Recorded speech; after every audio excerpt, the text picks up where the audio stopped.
Доброго дня! Як зберегти білоруську мову? З вами Юрій Костенко, спеціально для YouTube каналу Менавіта Онлайн. Звернемося, будь ласка, до соцопитування.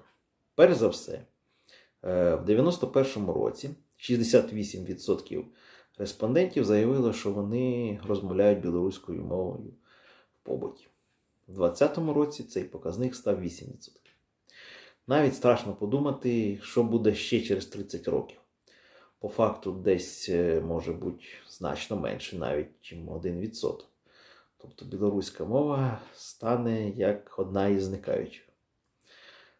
Значить, більше того, нинішня, скажімо так, мовна політика, яку проводить нинішня влада, вона досить таки негативна, адже мало того, що люди її не вивчають не в технікумах, не в вузах.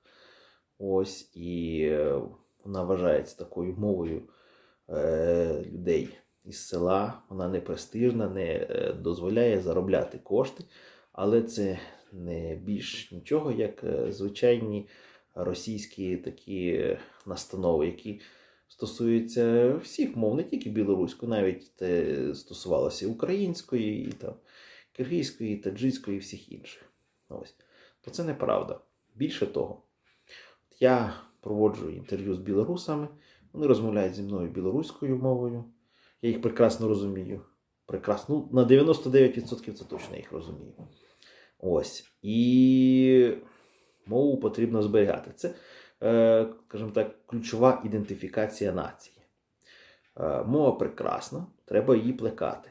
Якщо її не плекати, вона банально пропаде. Поки, скажімо, діє нинішній режим, всі свідомі білоруси мають вивчати білоруську мову, її опановувати, з тим, щоб як до влади прийдуть молоді реформатори, щоб вони вже володіли білоруською мовою, і тоді це вже просто буде банальна така вимога, що державні службовці будуть володіти білоруською мовою. І це значно і, скажімо так, посутньо змінить уявлення про білоруську мову не тільки в самому білоруському суспільстві, а навіть і в світі. Більше того, потрібно регулярно проводити такі читання, як оце у нас в Україні, шевченківські читання проводить, робити флешмоби, якісь там виклики, що люди, скажімо, в соцмережах починають декламувати вірші білоруською мовою. От. Достатньо згадати класиків і кидати ці виклики в соцмережах, на YouTube-каналах, на TikTok, в Instagram, буквально скрізь. Для того, щоб це ширилось і носило ефект такого великого сніжного кома. Більше того, оці всі позиції, вони навіть на нинішньому етапі дозволять білоруській мові, скажімо так, не занепасти. Люди почнуть на ній думати і принаймні відсоток не почне зменшуватися. Може навіть почне зростати.